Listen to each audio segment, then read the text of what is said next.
नाम हमेशा हुजूर के आशिकों का ही बुलंद होता है।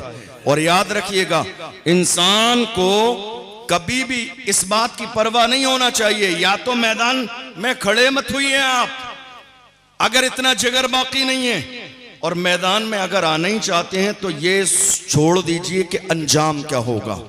कदम उठाना तुम्हारा काम है, कामयाबी देना मेरे खुदा का काम है। तुम कदम उठाओ तो सही, घर से बाहर निकलो तो सही, इरादा करो तो सही, फिक्र करो तो सही, उठ के खड़े तो हो। तुमने ये सोचा है हुजूर की शान में गुस्ताखी होती रही, तुमने कहा खत्म शरीफ करो, खत्म कुरान करोगे, कुरान खानी पढ़ोगे, हालात बेहतर हो जाएंगे। अरे बुज़दिलो, मेरे नबी बद्र के मैदान में तलवार लेके खड़े हैं, बता रहे हैं हालात को बेहतर करने के लिए तन्हा दुआ काफी नहीं है। जमाने से कहो जिंदा रहना है तो फिर मौत से डरना कैसा, जंग लाजिम हो तो लश्कर नहीं देखे जाते। हम लोगों में ये क्या पैगाम दे रहे हैं, हालात अच्छे नहीं है। हमारे लिए हालात हर जमाने में ऐसे ही थे, हमारे लिए हर जमाने में हालात ऐसे ही थे। मुझे कोई जमाना बताइए, कोई जमाना बताइए। हमने अलजामेतुल अशरफिया मुबारकपुर में पूरी तारीख़ इस्लाम पढ़ी है, अपने असातिज़ा की निगरानी में।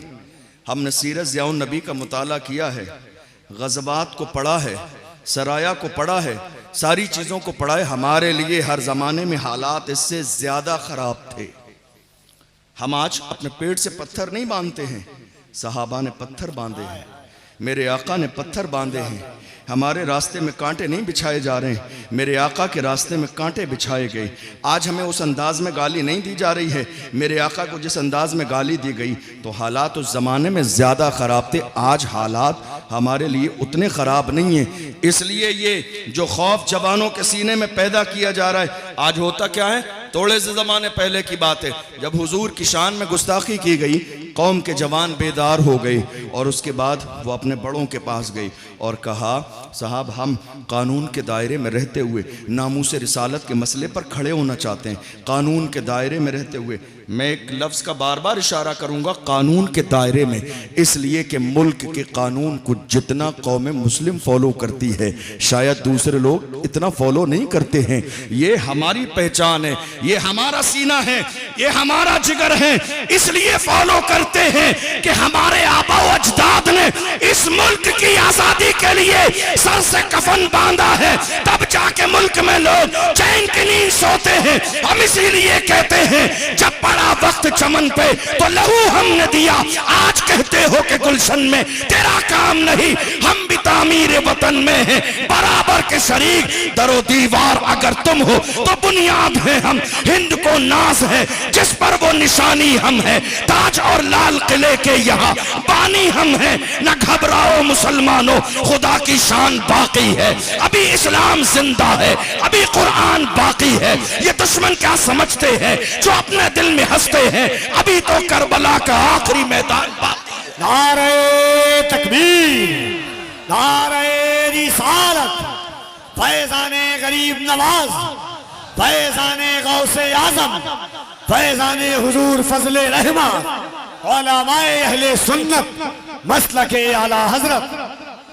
जवान खड़े हुए मुल्क के कानून के दायरे में, अपने बुजुर्गों के पास गए और कहा, हजरत खड़े होना चाहते हैं नामूस रिसालत के मसले पर। हुआ क्या, बहुत सारे इलाकों में जिम्मेदारान ने जवानों को डरा दिया और कहा, नहीं बेटा हालात अच्छे नहीं हैं अभी। ये हुआ या नहीं हुआ, बताइए, हुआ या नहीं हुआ? डर किसका है आपको बोलिए खुलकर, हुआ या नहीं हुआ? ये डराया गया नहीं, हालात अच्छे नहीं है, जवानों के हौसले पस्त कर दिए गए। आज हमारे यहां सबसे बड़ा मसला यही तो है, खड़े होने के लिए, जरा से किसी काम के लिए हमारे यहां सबसे बड़ा मसला था, हाँ भाई कायद साहब कौन बनेंगे, सदर साहब कौन बनेंगे, किसके नाम का नारा लगेगा, पोस्टर में किसका नाम आएगा, किसकी दस्तारबंदी होगी, गुलपोशी किसकी होगी, कौन से कमेटी के शख्स का रुकन का नाम नहीं आया। बड़ी बड़ी तंजीमें आज इसलिए फेल हो जाती हैं। मैं कहता हूं नाम के चक्कर में मत पड़ो, काम करो, नाम तो हो ही जाएगा। काम करो, काम नाम तो हो ही जाएगा। अरे बहुत ज्यादा जमाने पहले की बात नहीं है, थोड़े से जमाने पहले की बात है। पूरी दुनिया के कोने कोने में कौन जानता था खातिम हुसैन रज़वी कौन है, कौन जानता था कमर गनी उस्मानी कौन है, कौन जानता था सलमान अजहरी कौन है, कौन जानता था अशरफ जिलानी कौन है। बात सिर्फ इतनी है, जब तक बिका न था तो कोई पूछता न था, तुमने खरीद के मुझे अनमोल कर दिया। गुलाम बनो तो सही, हुजूर के गुलाम बनो तो सही। ये मत सोचिए हालात कैसे हैं। हमारे जवानों को बिठा दिया किसने? बुजुर्गों ने, बड़ों ने, जिम्मेदारान ने कहा नहीं साहब हालात अच्छे नहीं है, नाम आ जाएगा। नाम आ जाने से इतना डर। मैं तो सिर्फ इतना कहता हूं जवानों, नाम सिर्फ यहीं के रजिस्टर में नहीं आएगा, मदीने वाले की फहरिस्त में भी नाम आएगा। अकीदा रखो, यकीन रखो, नाम सिर्फ यही नहीं आएगा, इसी रजिस्टर में नहीं आएगा। और हुजूर के लिए, अगर हुजूर के लिए खड़े हैं तो नाम मुस्तफ़ा की लिस्ट में भी आएगा। और मुस्तफ़ा की लिस्ट में नाम आ जाए तो इससे बड़ी बात और क्या हो सकती है। मैंने देखा है जब उस व्हील चेयर पे बैठने वाले को जेल जाने के लिए घसीटा जा रहा था तो वो रो नहीं रहे थे, मुस्कुरा रहे थे। पूछा क्या बात है, मुस्कुरा रहे, रो नहीं रहे? का बात सिर्फ इतनी है, तुम जिसके हुक्म पर घसीट रहे हो वो नहीं देख रहा है, मुझे जिसकी मोहब्बत में घसीटा जा रहा है। मेरा ईमान है गुंबद खजरा से मेरा नबी मुझे देख रहा है। इमाम अहले सुन्नत ने फरमाया पुल से उतारो राह गुजर को खबर न हो, जिब्रील पर बिछाएं तब पर को खबर न हो। कांटा मेरे जिगर से गमे रोजगार का यूं खींच लीजिए कि जिगर को खबर न हो। फरियाद उम्मती जो करे हाल जार में, मुमकिन नहीं कि खैर बशर को खबर न हो। क्या ये मुमकिन है कि हुजूर की मोहब्बत में गुलाम कदम उठाए और मुस्तफ़ा जान रहमत को खबर ना हो? ये मत सोचिए मेरा नाम आ जाएगा। कौम जब ये सोचे कि मेरा नाम आ जाएगा, यकीन जानिए फिर जिंदगी में कभी ना उठ सकेंगे। नाम आता है तो आ जाए, और एक बार नहीं 1000 बार आ जाए फिर भी कहेंगे कि मोहम्मद से वफा तूने तो हम तेरे हैं। ये जहां चीज है क्या लौह कलम तेरे हैं। कुव्वते इश्क से हर पस्त को बाला कर दे, दहर में इसमें मोहम्मद से उजाला कर दे। मोहम्मद की मोहब्बत दीन हक की शर्त अव्वल है, इसी में हो अगर खामी तो सब कुछ नामुकम्मल है। नाम आता है तो आ जाइए, मत सोचिए नाम आ जाएगा। हमने तो ये देखा उस जमाने में बड़े बड़े लोग अपने रूम में आराम करते रहे, एयर कंडीशन रूम से बाहर नहीं निकले, हुजूर की शान में गुस्ताखी होते रहे, डरते रहे। और सिर्फ डरते नहीं रहे बल्कि कौम को डराते भी रहे। दोनों काम किए। मगर ऐसे जमाने में एक आम आदमी बाजी ले गया, एक आम आदमी बाजी ले गया। अल्लाह जिससे चाहे अपना काम ले लेता है। हमने देखा जिस जमाने में खड़े होने वाले अपनी जान के डर की वजह से खड़े नहीं थे, वहीं महाराष्ट्र की सरजमीन पर एक मर्द कलंदर ने इतनी बड़ी रैली निकाली। अरे रैली नहीं, रेला था, रेला। इतनी बड़ी रैली निकाली, दुश्मनों के कलेजे दहल गए। उस मर्द कलंदर ने रैली में कहा था जो जान मांगोगे जान देंगे, जो माल मांगोगे माल देंगे, मगर ये हमसे कभी न होगा, नबी का चाहो जलाल देंगे। नारे तकबीर। जरा दोनों हाथों को उठाइए मोहब्बत से और कहिए लब्बैक या रसूल अल्लाह। और जरा बुलंद आवाज से लब्बैक या रसूल अल्लाह, लब्बैक या रसूल अल्लाह, लब्बैक या रसूल अल्लाह। आपको बताऊं हालात इतने ज्यादा खराब क्यों हैं? आपकी तवज्जो है? तवज्जो है आपकी? 2 चीजों की वजह से। जो मैंने समझा, हो सकता है हमारे किसी आलिम की, किसी मुफक्किर की राय मेरी राय के अलग हो, हम उनका भी एहतराम करेंगे। जो अब तक मैंने समझा, दो चीज़ों की वजह से मुल्क में कौम मुस्लिम के हालात इतने ख़राब हैं। नंबर एक, एजुकेशन पर तवज्जो ना देने की वजह से, और नंबर दो, सियासत में हिस्सेदारी न होने की वजह से। सिर्फ दो चीज़ें हैं। एक, एजुकेशन पर कौम मुस्लिम की आज तक तवज्जो नहीं है, और दूसरी, सियासत में हिस्सेदारी नहीं है। हमारे लोग आज तक दरी बिछाने में फख्र महसूस कर रहे हैं। हमारे लोग आज भी गैरों के पोस्टर लगाने में फख्र महसूस कर रहे हैं।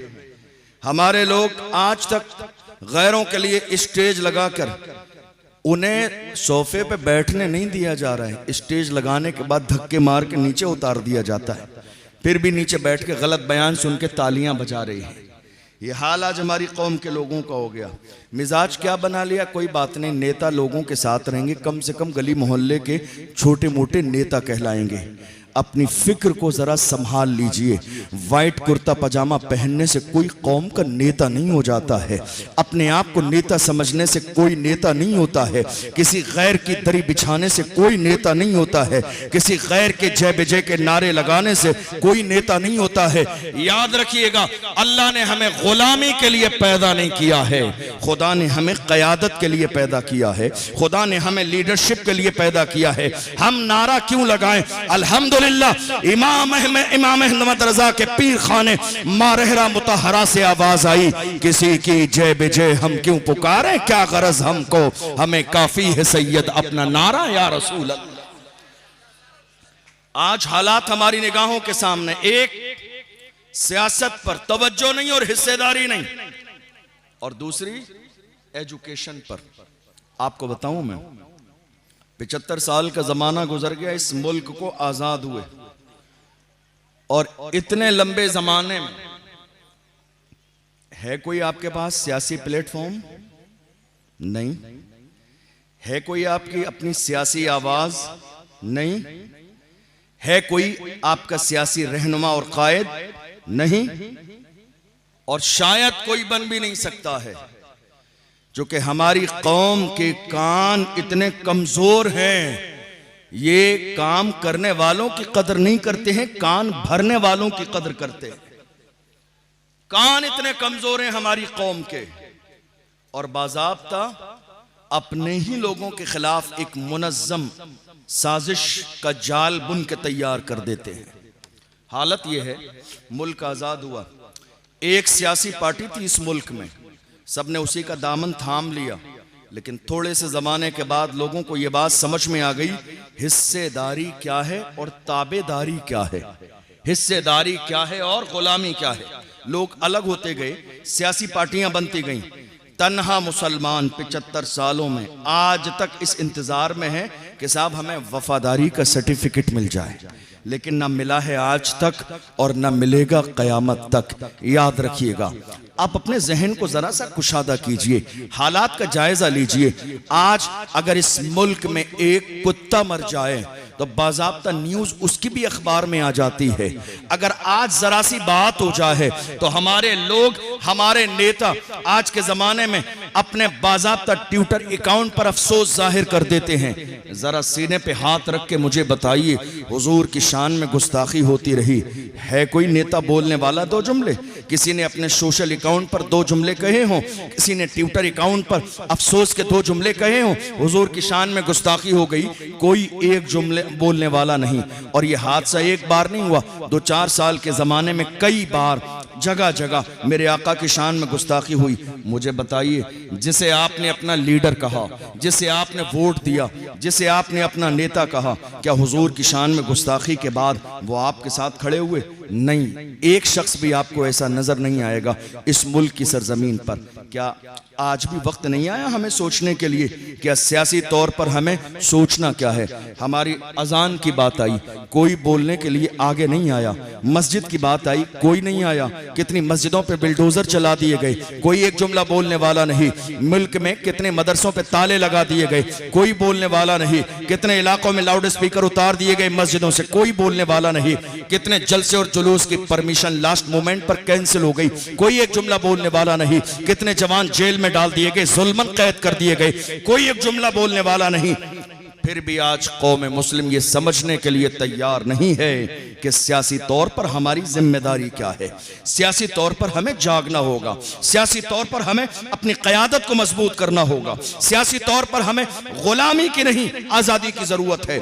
हम तो ये देख रहे हैं कि इस मुल्क में कौम मुस्लिम के लिए बोलने वाला सिर्फ एक ही है, एक ही है, एक ही बोलने वाला है। बात अजान की हो, बोलने वाला एक ही है।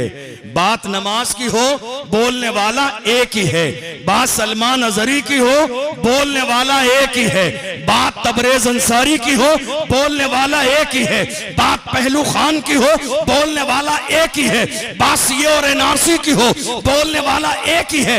बात वक्फ बिल की हो, बोलने वाला एक ही है। वो एक ही मर्द कलंदर जिसने पार्लियामेंट में बिल फाड़ दिया, वो मर्द कलंदर जिसके सर पर नक्शे नाले ने मुस्तफा की टोपी मौजूद है। मैं समझ गया जो मुस्तफा का वफादार होता है वो कौम का गद्दार कभी नहीं हो सकता।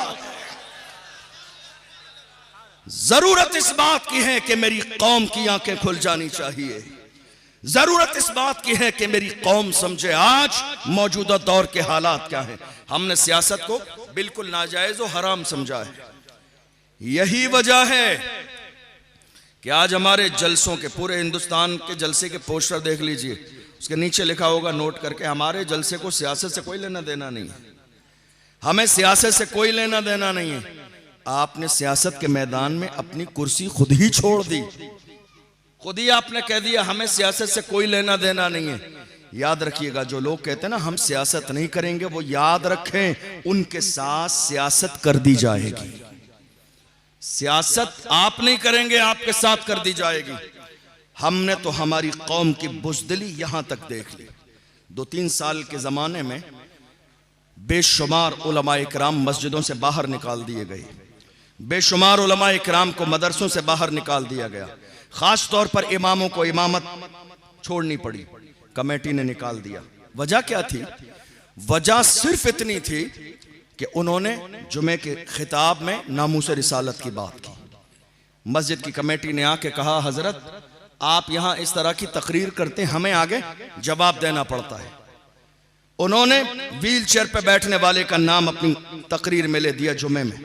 कमेटी ने आके कहा, हजरत बस आप अपना हिसाब कर लीजिए। हालात ऐसे रहे, कौम की बेदारी की बात की। आके कमेटी ने कहा, हजरत जुमे के बाद हिसाब कर लीजिए, हालात अच्छे नहीं है, हमें आगे हिसाब देना पड़ता है।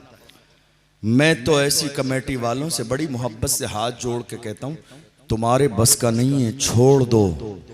ये नामर्दों की जगह नहीं है, ये बुज़दिलों की जगह नहीं है, छोड़ दो, तुम्हारे बस का नहीं है। ये मनसब, सदारत और क़यादत और जो है सेक्रेटरी और खजांची, छोड़ दो, तुम्हारे बस का नहीं है। किसी सलाहुद्दीन अय्यूबी के गुलाम के हवाले कर दो, किसी सलाहुद्दीन अय्यूबी के गुलाम के हवाले कर दो।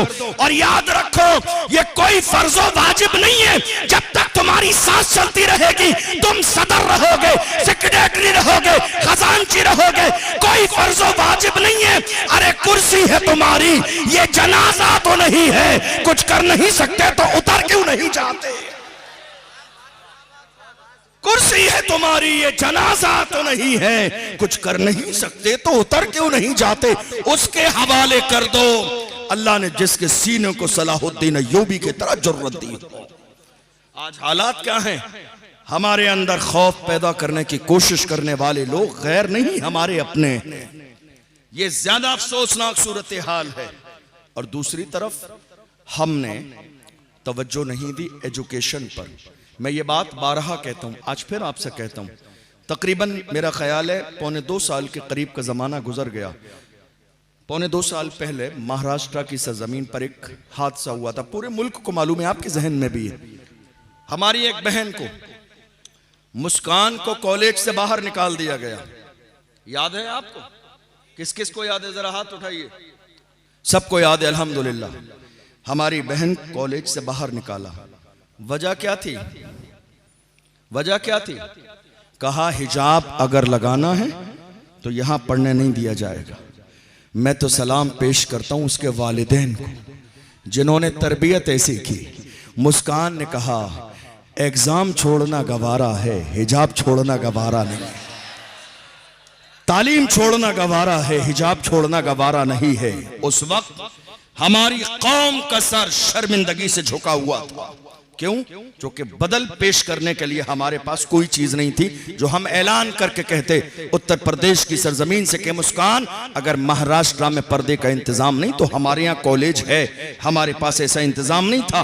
पूरे मुल्क में हमने नारा लगाया 1 साल बाद में गुजरेगी, मुल्क के कोने कोने पे हम बेटियों के लिए बाज़ाब्ता स्कूल और हॉस्टल बना देंगे।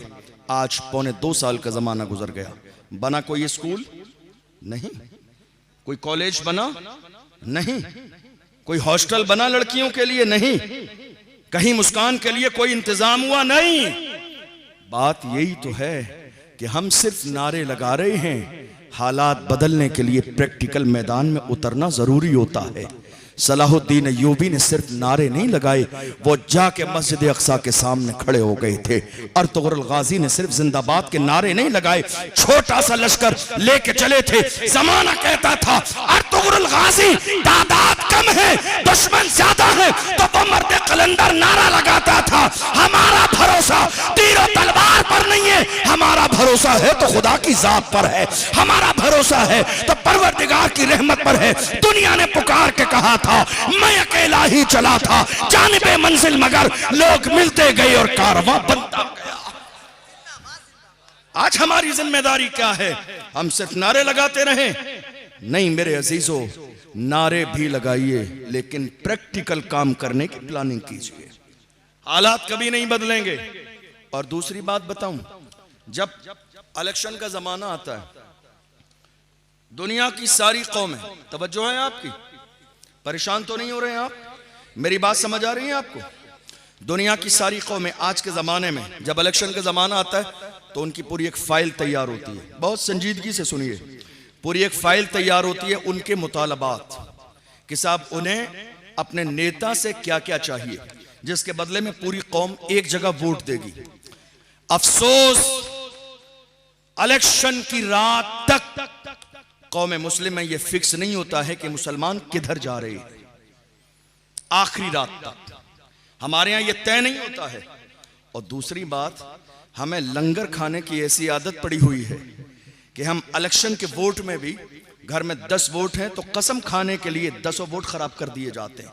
एक वोट इसको, एक इसको, एक इसको, और कहा जाए कहते हैं साहब कसम खानी पड़ती है। कसम क्यों खानी पड़ती है? तुम जिस मुल्क में रहते हो ये हिंदुस्तान किसी के बाप की जागीर नहीं है। समझो इस बात को। कुर्सी पर कोई भी बैठे राजा तो मेरा खौजा है, तुम किसी के गुलाम नहीं हो। अल्लाह ने तुम्हें आजाद बनाया है। तुम ये मत सोचो कसम खानी पड़ती है। तुम ये देखो राफूस रिसालत के लिए खड़ा होने वाला कौन है, हुजूर की इज्जत के लिए खड़ा होने वाला कौन है, मस्जिदों के तहफ्फुज के लिए खड़ा होने वाला कौन है, कौम के लिए, मिल्लत के लिए खड़े होने वाला कौन है। जो खड़े होने वाला है सपोर्ट सिर्फ उसका होना चाहिए। हमने क्या किया? आखिरी रात तक तय नहीं किया। और जब इलेक्शन का दिन आया तो हमने, कितने लोग हमारे दरमियान ऐसे हैं, ये वो तकरीर है जो मैं कर रहा हूं, उलमा करते नहीं है या तो, या उन्हें करने नहीं दी जाती है। लेकिन याद रखिएगा, ये बात अगर आज के जमाने में बताई नहीं गई तो हालात और ज्यादा खराब होने वाले हैं। आप क्या सोच रहे हैं? आपका एक वोट ये एक गवाही है। आपका एक वोट 5 साल का आपका फ्यूचर तय करता है। और आज तो हालात ऐसे हो गए, अब बात सिर्फ 5 साल की नहीं रही, अब तो ये कई साल के इलेक्शन पर जा रही है एक वोट के जरिए। ये बात हमें समझनी पड़ेगी। हमारे दरमियान कितने लोग ऐसे जिन्होंने रात के अंधेरे में 500 रुपए में, 1000 रुपए में पूरे खानदान के वोट बेच दिए और उसके बाद आके जुमे में कहते हैं हजरत जरा दुआ करा देना अल्लाह जालिम हुक्मरान से निजात दे। 500 रुपए में वोट बेच दिए पूरे खानदान के, कहते हैं हजरत दुआ करा देना अल्लाह जालिम हुक्मरान से निजात दे। अरे उससे बड़े जालिम तो आप हैं, आपने 500 रुपए के लिए कौम का सौदा कर दिया, रात के अंधेरे में हमारी इज्जत का सौदा कर दिया, मस्जिदों के तहफ्फुज का सौदा कर दिया, खानकाहों के तहफ्फुज का सौदा कर दिया।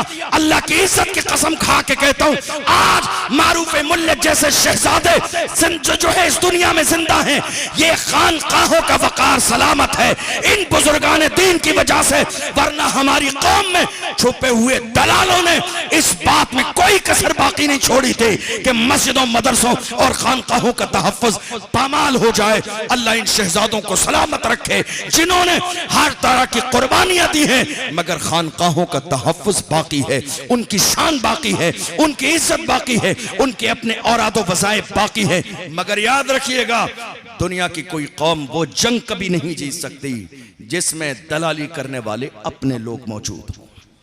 आज हालात क्या हमारे अंदर ऐसे लोग नहीं है? हमारे अंदर आज दलाली करने वाले अपने ही हैं, कौम की मुखबरी करने वाले अपने ही हैं।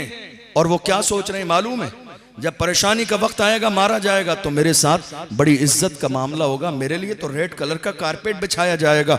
नहीं जनाब, डॉक्टर राहत इंदौरी ने बहुत पहले कहा था, लगेगी आग तो आएंगे घर कई इज्जत में, यहाँ पे सिर्फ हमारा मकान थोड़ी है, जो आज साहिबे मसनद है कल नहीं होंगे, किराएदार हैं जाती मकान थोड़ी है, सभी का खून है शामिल यहाँ की मिट्टी में, किसी के बाप का हिंदुस्तान थोड़ी है। आज ना ही सियासी तौर पर हमारी तवज्जो है और ना ही एजुकेशन के हवाले से हमारी तवज्जो है। हम बैठकर ये सोचें कि साहब कोई थाली में सजा के हमारे लिए बेहतर और अच्छे दिन पेश कर दे, ऐसा किसी दौर में नहीं हुआ। क्या सलाहुद्दीन अय्यूबी ने कुर्बानी नहीं दी? क्या मोहम्मद बिन कासिम ने मेहनत नहीं की?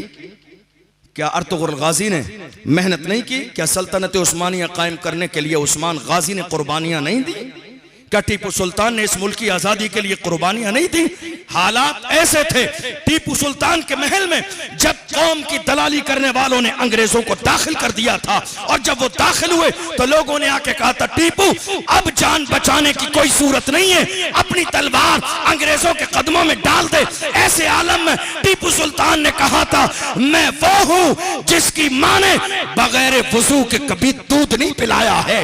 तुम क्या जानते हो? टीपू किसी बुज़दिल मां के बेटे का नाम है।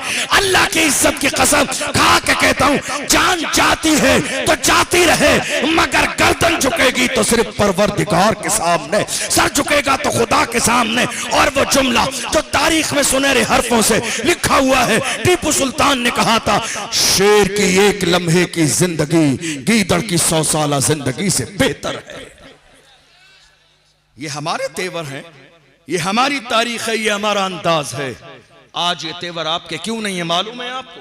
सिर्फ इसलिए कि आपने कमजोर खुद अपने आप को किया है। हमारे यहां क्या होता है मालूम है? आपको एक बड़ी अच्छी बात बताऊं, क़यादत और लीडरशिप इसका कोई प्रोफेशनल डिप्लोमा नहीं होता है, समझे? हालांकि हमारे यहां डिप्लोमे वाले लोग भी मौजूद हैं, लेकिन प्रोफेशनल कोई डिप्लोमा नहीं होता इसका। ये एक सलाहियत है, एक क्वालिटी है, अल्लाह जिसको चाहता है अता फरमाता है। तो जिसके अंदर कौम को लीड करने की सलाहियत है, हमारी जिम्मेदारी क्या है? उसको आगे बढ़ाएं, मान लें और हम उसके पीछे हो जाएं। आज हमारे यहाँ हो क्या रहा है? कौम मुस्लिम में आज कोई किसी को बड़ा मानने के लिए राजी नहीं है। कौम मुस्लिम में कोई किसी को बेहतर मानने के लिए तैयार नहीं। कौम मुस्लिम में कोई किसी के पीछे चलने के लिए तैयार नहीं। हर शख्स का अपना झंडा अलग है, हर शख्स का अपना नारा अलग है, हर शख्स का अपना बैनर अलग है, हर शख्स का अलग अंदाज है। ईद मिलादुन नबी के जुलूस में आप देख लीजिए हमारे कितने रंग के झंडे और बैनर और फ्लैक्स लगे हुए हैं, सबकी ड्रेसें अलग, सबका रंग अलग, कोई नीला है, कोई पीला है, कोई लाल है, कोई गुलाबी है। क्या ही अच्छा होता कि हम जुलूस मोहम्मदी हजारों की तादाद में निकलते हैं, काश हम शुरू से लेकर आखिर तक वो रंग पसंद कर लेते जो मोहम्मदी रंग है, जो मुस्तफ़ा जाने रहमत का पसंदीदा अमल है। हुजूर ने सफेद रंग से मोहब्बत फरमाई, नाजायज नहीं है दूसरे रंग, लेकिन जिसमें इत्तेहाद नजर आए, जिसमें एकता नजर आए, जिसमें बाज़ाब्ता कौम के अंदर जो है एक रौनक नजर आए। क्या ये मुमकिन नहीं है कि हम एक लाइन में एक जैसे खड़े हो जाएं? मगर अफसोसनाक सूरत हाल ये है, हमारे यहाँ कोई किसी को बड़ा मानने के लिए राजी नहीं है। सबकी अपनी अपनी प्लानिंग है, ना मीटिंग है, ना राय है, ना मशवरे हैं। और आपको बता दूं बड़ी माजरत के साथ, हमारे यहाँ अगर किसी मौजू पर, चाहे मसला नामूस रिसालत का हो, चाहे अजान या मस्जिद का हो, हालात हमारे यहाँ इस तरह के बने हुए हैं, मीटिंग से पहले भी एक मीटिंग होती है और मीटिंग के बाद भी एक मीटिंग होती है। मीटिंग से पहले भी एक मीटिंग होती है, कुछ लोग पहले ही तैयारी करके आएंगे, और आप अगर मीटिंग कर लीजिए इत्तेफाक राय के साथ, उसके बाद भी कुछ लोग मीटिंग करेंगे। क्यों? क्योंकि उन्हें आपके पीछे नहीं चलना है। मैं आपसे अर्ज कर रहा था, कोई वाइट कुर्ता पजामा पहनने से कौम का नेता नहीं होता है। आज हमारे यहाँ लोगों का मिजाज तो यही है, बहुत अच्छा कुर्ता पजामा पहन लिया, कलफ लगा हुआ, साहब कौम के नेता हैं, ये कौम के नेता।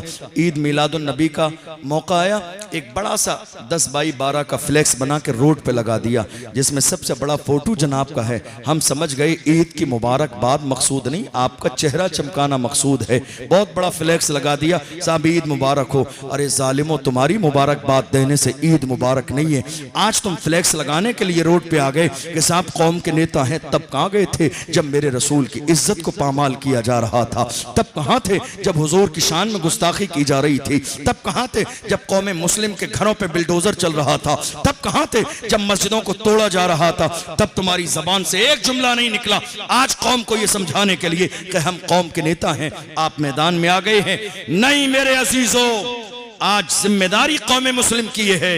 हमें यह समझना पड़ेगा अपना कौन है, बेगाना कौन है, किसका काम अपनी जात के लिए है और किसका काम मुस्तफ़ा के दीन के लिए है, किसका काम कौम के लिए है। आज हालात हमारी नज़र के सामने हैं, दिन ब दिन खराब होते चले जा रहे हैं। याद रखिएगा, मैं 2 जुमलों में अपनी बात को समझाऊं। हालात इतने खराब क्यों हुए जानते हैं आप? हम जब बेहतर थे तो हमारे हालात बेहतर थे। तवज्जो है आप? तवज्जो है आपकी? हम जब बेहतर थे तो हमारे हालात बेहतर थे।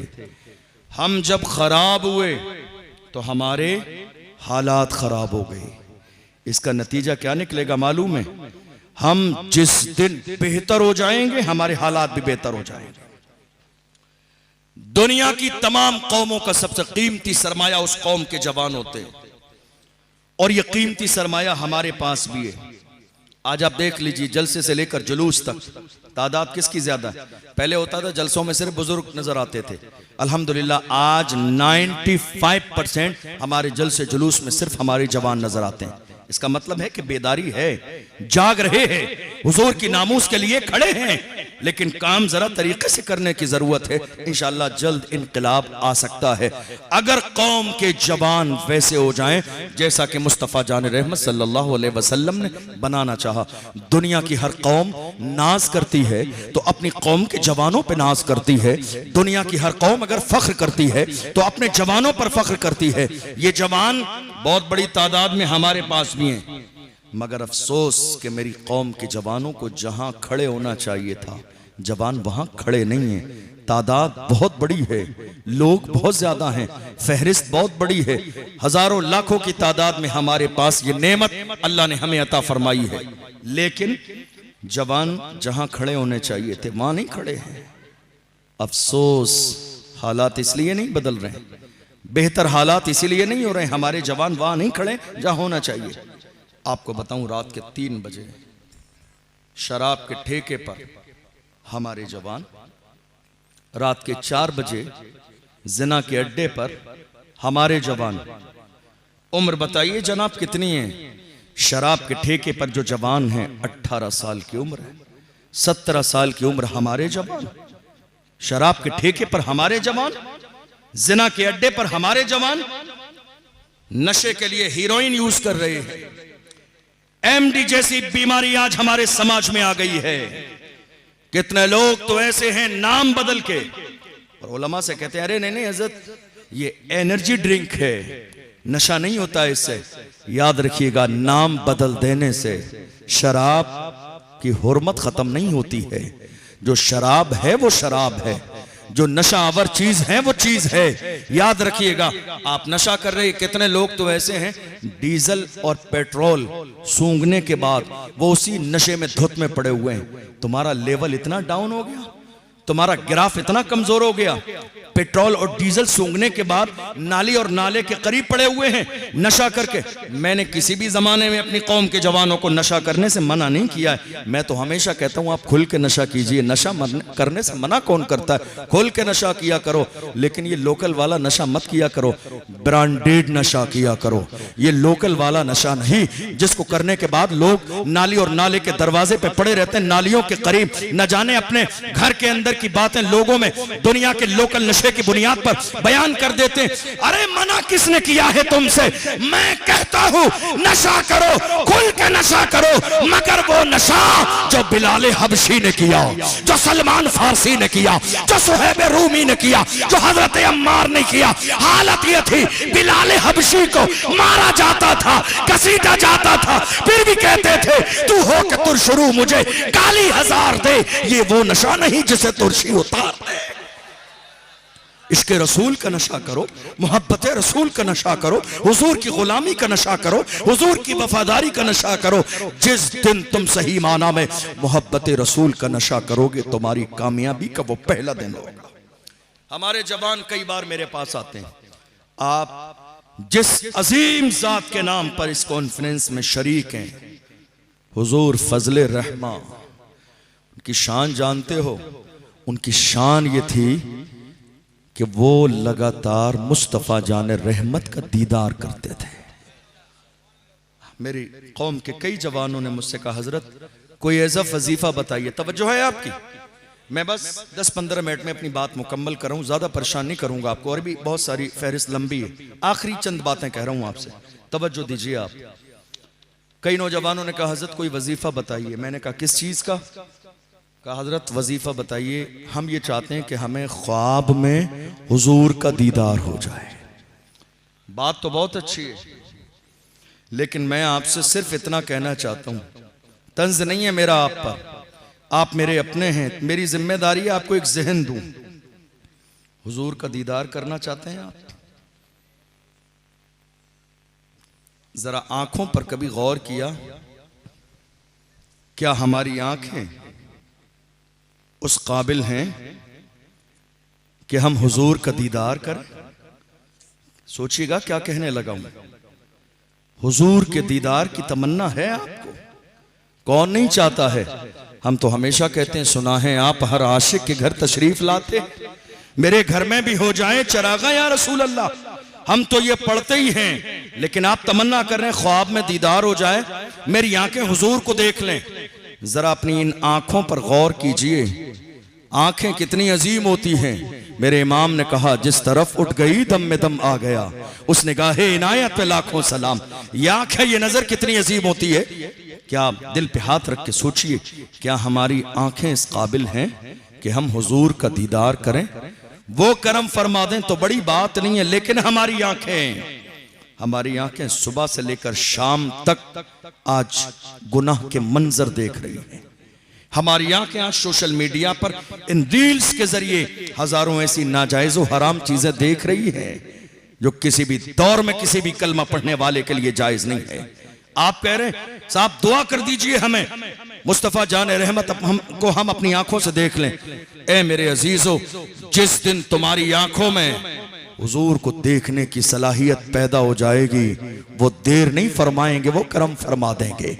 अपनी आंखें इस काबिल तो बनाओ, अपनी नजर ऐसी तो बनाओ। हमने नजर वाले देखे हैं, हमने नजर वाले देखे हैं, अल्लाह अकबर, ख्वाब में नहीं। जब इमाम अहमद रजा जब गए हैं हज के लिए, मुस्तफा जाने रहमत की चौखट पे खड़े हो के कहा था उठा दो पर्दा, दिखा दो चेहरा कि नूर बारी हिजाब में है। जमाना तारीक हो रहा है कि महर कब से नकाब में है।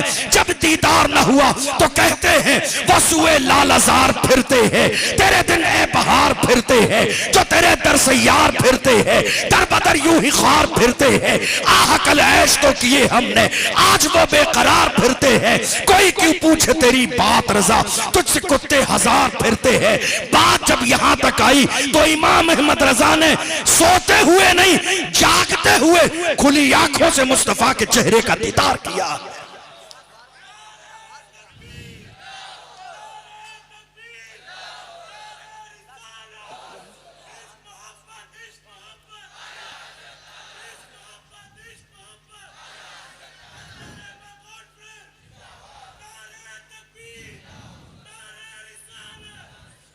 खुली आंखों से दीदार किया और जब देख लिया मानते तो पहले ही थे, मानते तो पहले ही थे, यकीन तो हर जमाने में था, उन जैसा यकीन तो आज किसका हो सकता है। मगर जब देख लिया तो देखने के बाद कसम खा के कहा तू जिंदा है वल्लाह, तू जिंदा है वल्लाह, मेरे चश्मे आलम से छुप जाने वाले। मुझे इशारा हो चुका है बयान ख़त्म करने का, आखिरी जुमला कह के अपनी बात ख़त्म करूं। बगदाद मोहल्ला की सरजमीन पर एक आखिरी बात बगदाद शरीफ की आपको बता दूं। हज़रत इमाम मूसा काज़िम रज़ी अल्लाह अन्हु, ये तमाम अहबाब अल्हम्दुलिल्लाह बहुत सारे लोग जा चुके हैं, जानते हैं। हज़रत इमाम मूसा काज़िम रज़ी अल्लाह अन्हु एक बड़ी बारगाह है।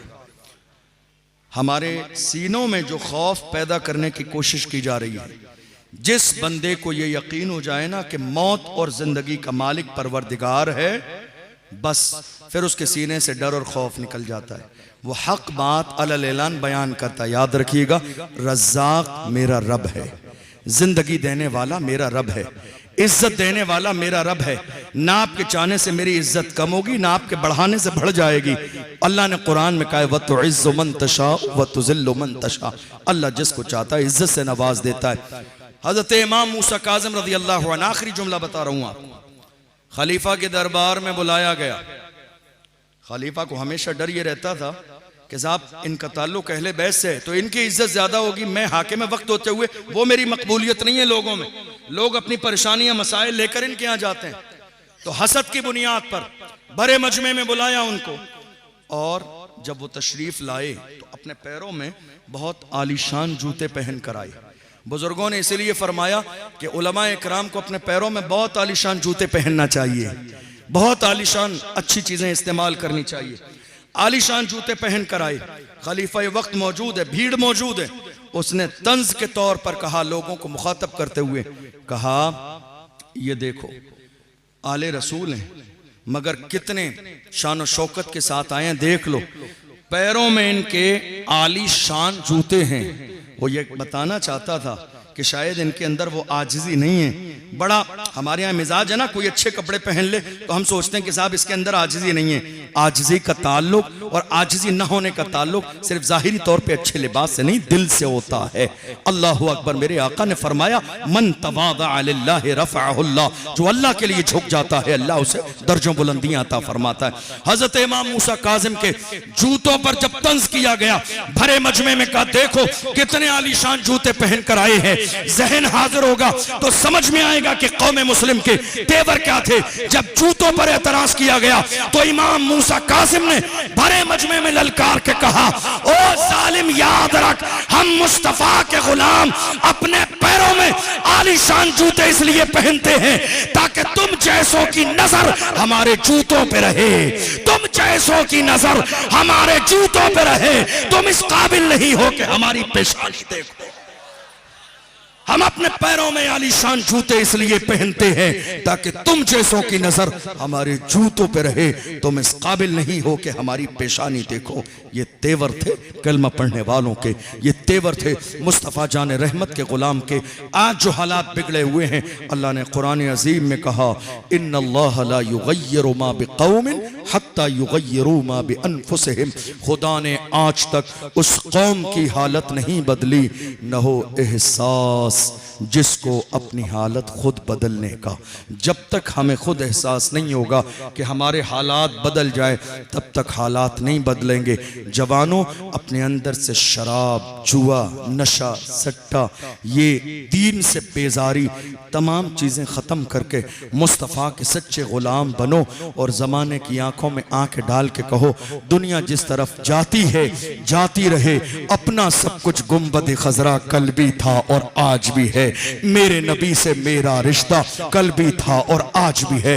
बतला दो गुस्ताख नबी को, गैरत मोमिन जिंदा है, उन पे मर मिटने का जज्बा कल भी था और आज भी है। तुम्हारी जिंदगी में जो इज्जत है, शान है, शौकत है, कारोबार है, बिजनेस है, दौलत है, ये सारी चीजें अल्लाह ने मुस्तफा के सदक़े में अता फरमाई हैं। जब बात हुजूर की इज्जत किया जाए तो तन मन धन की कुर्बानी देने के लिए गुलाम तैयार रहता है। और क्या कहता है, या रसूल अल्लाह, ये सब कुछ आपकी जूतियों का सदका है। हम इसलिए तो फख्र के साथ कहते हैं, ये नाज ये अंदाज हमारे नहीं होते, झोली में अगर टुकड़े तुम्हारे नहीं होते, मिलती ना अगर भीख हुजूर आपके दर से, इस ठाठ से मंगतों के गुजारे नहीं होते।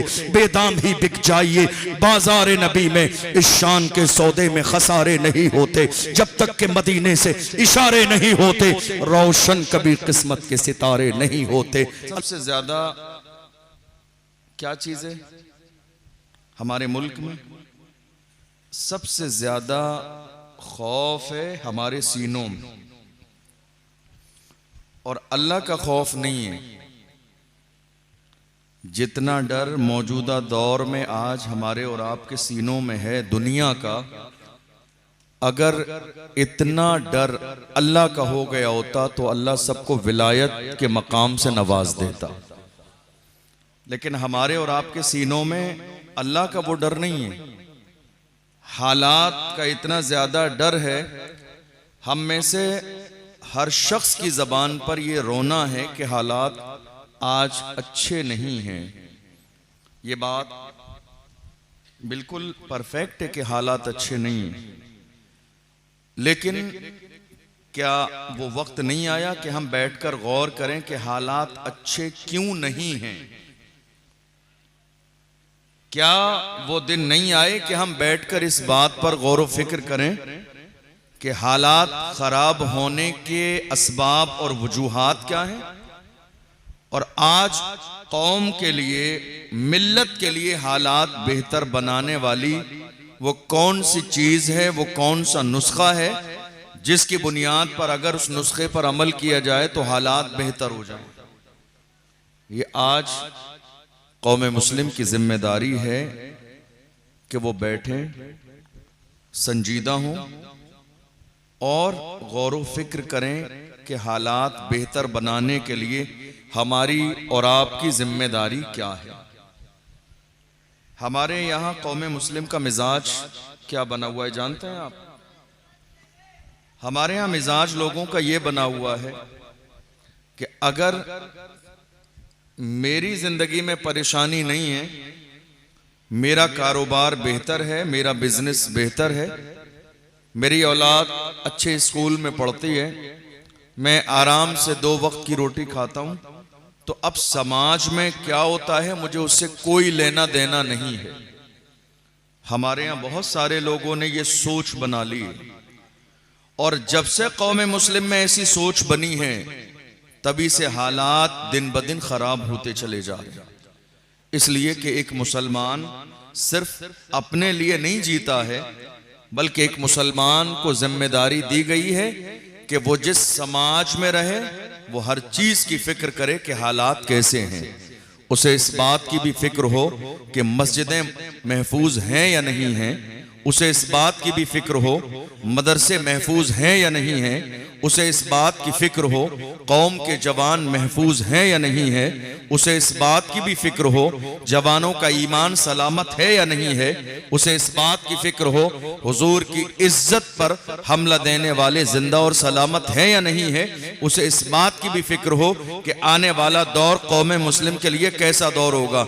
ये सारी जिम्मेदारी एक मुसलमान की बनती है कि वो इन सारी चीजों पर गौर व फिक्र करे। हमने ये सोच लिया कि हम ऐशो इशरत की जिंदगी गुजार रहे हैं तो बस हमारे लिए हालात बहुत ज्यादा बेहतर हैं। याद रखिएगा, जो आपके बराबर आग लगी हुई है, जो आपके मोहल्ले में, आपके पड़ोस में, आपके इलाके में आप दूर से देखे तमाशाई बने, उस आग को देखकर खामोश बैठे हुए हैं, वो आग बहुत ज्यादा दिन बाकी नहीं है, आपके दरवाजे तक भी पहुंच जाएगी। बहुत ज्यादा दिन बाकी नहीं है, वो आग जलते जलते आपके भी दरवाजे तक पहुंचेगी, और जब आपके दरवाजे तक पहुंचेगी उस वक्त आपको अफसोस होगा, काश कि रहते वक्त रहते मैं जाग गया होता और मैंने इसके बारे में कोई तदबीर की होती, मैंने इसके बारे में गौर व फिक्र किया होता। लेकिन जब क़यामतें दरवाज़ों पर दस्तक दे रही होती हैं तो हालात बेहतर करने वाली कोई चीज़ हमारे हाथों में नहीं बचती है। आज हालात हमारे और आपकी निगाहों के सामने, इन हालात में भी अगर हम संजीदा न हो, इन हालात में भी अगर हमारी सोच बेहतर न हो, इन हालात में भी अगर हमारे सीने में मिल्लत का दर्द न हो, इन हालात में भी अगर हम अपनी कौम के बारे में न सोचें, इन हालात में भी अगर जवानों के तहफ़्फ़ुज़ के बारे में न सोचें, इन हालात में भी अगर मस्जिद और मदरसों के बारे में न सोचें, इन हालात में भी आने वाले दौर के बारे में न सोचें, तो मुझे बताइए और कौन सा ज़माना आएगा हमारे लिए। आज हालत इतनी बिगड़ चुकी है कि सिर्फ मेरी और आपकी तन्हा जात से दुश्मनी नहीं है, अब दुश्मनी हमारे मरकज तक पहुंच गई है, अब दुश्मनी बड़ों तक पहुंच रही है, अब टारगेट पर बड़े बड़े आ गए हैं, बड़ी बड़ी शख्सियात की इज्जत और उनकी जिंदगी मुतासिर करने की कोशिश है। लेकिन हम क्या कर रहे हैं? हाँ, है हमें इस बात के हवाले से कोई फिक्र है, हमें कोई परवाह? हमने क्या किया इन हालात को बेहतर करने के लिए? हम सिर्फ ज़बानी तौर पर शिकवा करते रहे कि हालात बेहतर नहीं है, हम दोस्तों में बैठकर बात करते रहे कि हालात बेहतर नहीं है, लेकिन हालात को बेहतर बनाने के लिए आखिर हमने क्या किरदार अदा किया? क्या हमने जिम्मेदारी अदा की? हमने कोई जिम्मेदारी अदा नहीं की। हम क्या सोच रहे हैं? मसला आज अगर बरेली शरीफ का है तो बरेली शरीफ वाले जाने, मसला अगर गंज मुरादाबाद शरीफ का है तो वहां के लोग जाने, मसला अगर लखनऊ की सरजमीन का है तो लखनऊ वाले जाने, वहां के लोग जुल्म के खिलाफ आवाज उठाएं, हमारे इलाके का मसला नहीं है। यही सोचते सोचते कौम मुस्लिम ने हालात इतने कमजोर कर दिए हैं अपने लिए कि आज मुल्क के हर सूबे में जुल्म है, हर शहर में जुल्म है, हर इलाके में जुल्म है, हर एक की जिंदगी में जुल्म है। मैं अपनी कौम के जवानों से कहता हूं, हमेशा कहता हूं, ये वक्त आ गया है जागने का, ये वक्त आ गया है जुल्म के खिलाफ खड़े होने का, ये वक्त आ गया है मौजूदा दौर में दुश्मनाने इस्लाम की आंखों में आंखें डालने का। जमाने की आंखों में आंखें डाल के कहिए, मेरी खामोशियों से तुम कभी धोखा न खा जाना, मोहब्बत की फजा में बोलना हमको भी आता है, अजीजों हो चुके मायूस हम दीवारे जिंदा से, कफस की तीलियों को तोड़ना हमको भी आता है। अब ये जिम्मेदारी है हमारी इस वक्त, और अगर हम आज भी सिर्फ अपने लिए जीते रहे, अपने घर वालों के लिए जीते रहे, तो हालात और ज्यादा खराब होंगे। कई बार ऐसा होता है, हमारे बड़े बड़े जलसे हो जाते हैं, बड़ी बड़ी कॉन्फ्रेंसें हो जाती हैं, लेकिन कौम के लिए, हालात के लिए चार जुमले भी नहीं बोले जाते हैं। समझ रहे हैं आप? बड़ी माजरत के साथ मैं इस बात की मिंबर पे बैठकर फिक्र नहीं करता हूं कि किसे मेरी बात अच्छी लगेगी और किसे बुरी लगेगी।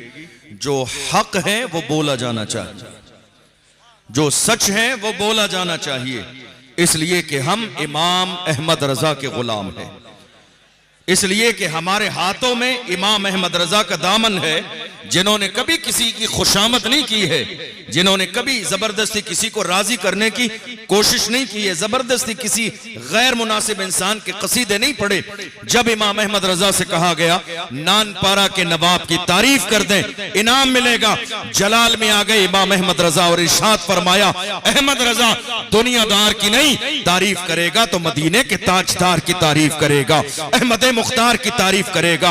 और जब तारीफ करने पे आए तो पुकार के कहा, वो कमाल हुस्ने हुजूर है कि गुमाने नक्शे जहां नहीं, यही फूल खार से दूर है, यही शम्मे के धुआं नहीं, वो सहा अरब के बड़े बड़े तेरे आगे यूं है दबे नचे, कोई जाने मुंह में ज़बान नहीं, नहीं बल्कि जिस्म में जा नहीं, करूं तेरे नाम पे जा फिदा, न बस एक जा तो जहां फिदा, तो जहां से भी नहीं जी भरा, करूं क्या करोड़ों जहां नहीं, करूं मधे अहले तो बल रजा, पड़े इस बला में मेरी बला, मैं गदा हूं अपने करीम का, मेरा दीन पारे ना नहीं। नारे तकबीर, नारे रिसालत, फजले रहमा कॉन्फ्रेंस, फैजान हुजूर फजले रहमा, हुजूर साहिब सज्जादा, आमदे हुजूर मारूफ मिल्लत, नारे तकबीर, नारे रिसालत।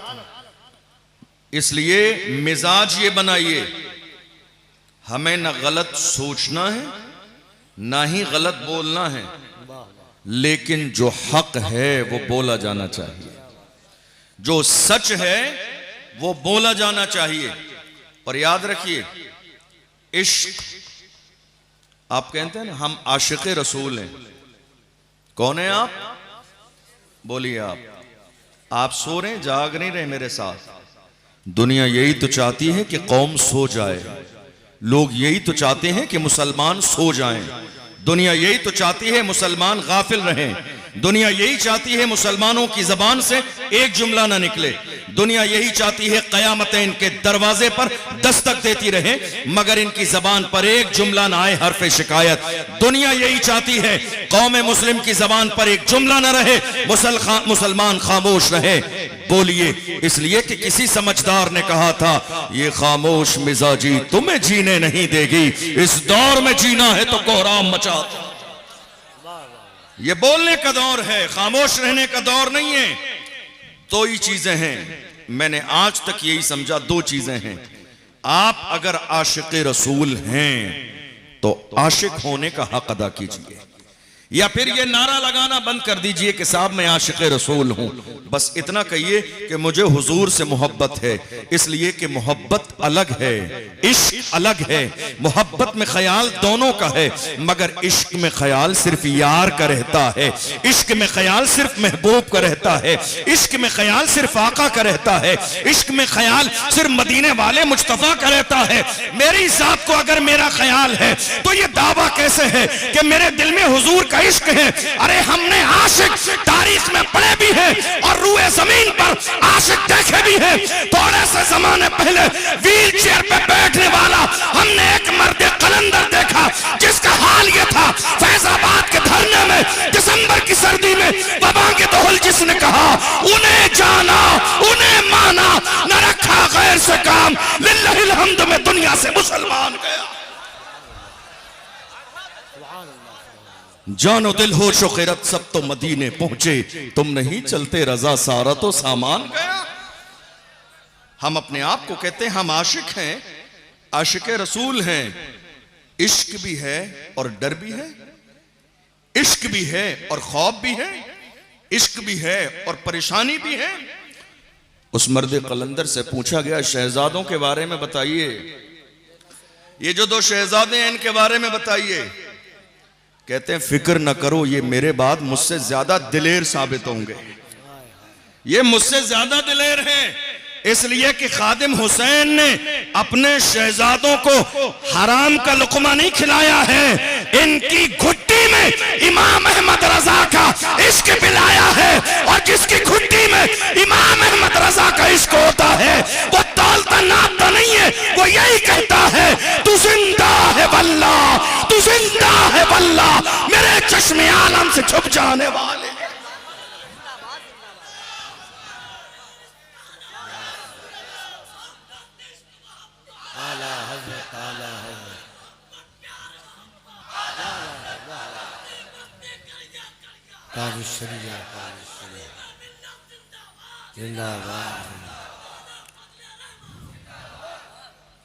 हुजूर से इश्क अगर कर रहे हैं तो खुल कर कीजिए।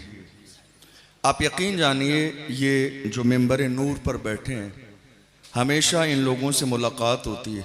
कितनी बार मेरे साथ ऐसा हुआ कि मैं जब कुर्सी पर आकर बैठा तो इंतज़ामिया ने मेरे कान में आके कहा हजरत ज़रा सा ठंडी तकरीर कीजिएगा, हालात अच्छे नहीं हैं। समझ रहे हैं आप? यानी खुद तो हौसला कमजोर ही है। हमारी कौम का अलमिया ये है, अगर कोई जरा सी हिम्मत और जुर्रत कर रहा है बोलने के लिए, अगर किसी के अंदर थोड़ा सा हौसला बाकी है बुजुर्गों के फैजान की वजह से, तो कान में आके कहते हैं हजरत आप इतना खुल के बोलते हैं, डरते नहीं है, दबते नहीं है, क्या बात बात है। मैं कहता हूं क्या तबे जिस पे हिमायत कहो पंजा तेरा, शेर को खतरे में लाता नहीं कुत्ता तेरा। सीने से डर और खौफ निकाल दीजिए, मुस्तफा के गुलाम बन जाइए, इमाम अहमद रजा के गुलाम बन जाइए। और याद रखिएगा अल्लाह का कुरान कहता है इज़ा जाअ अजलुहुम ला यस्तअखिरून साअतम वला यस्तक़दिमून। अल्लाह ने मौत का वक्त मुकर्रर कर दिया है, न एक लम्हा पहले आएगी न एक लम्हा बाद में आएगी। अल्लाह ने जो मौत का वक्त मुकर्रर कर दिया है, मौत उसी वक्त पर आएगी। यकीन है या नहीं है इस बात पर? मौत उसी वक्त आएगी। जब अल्लाह ने मौत का वक्त मुकर्रर किया है तो डर किस बात का है, खौफ किस बात का है? बोलिए, याद रखिए, गद्दारों की तारीखें नहीं लिखी जाती हैं, नाम हमेशा वफादारों ही का लिया जाता है, नाम हमेशा हुजूर के आशिकों का ही बुलंद होता है। और याद रखिएगा, इंसान को कभी भी इस बात की परवाह नहीं होना चाहिए, या तो मैदान में खड़े मत हुई आप अगर इतना जिगर बाकी नहीं है, और मैदान में अगर आना ही चाहते हैं तो ये छोड़ दीजिए कि अंजाम क्या होगा। कदम उठाना तुम्हारा काम है, कामयाबी देना मेरे खुदा का काम है।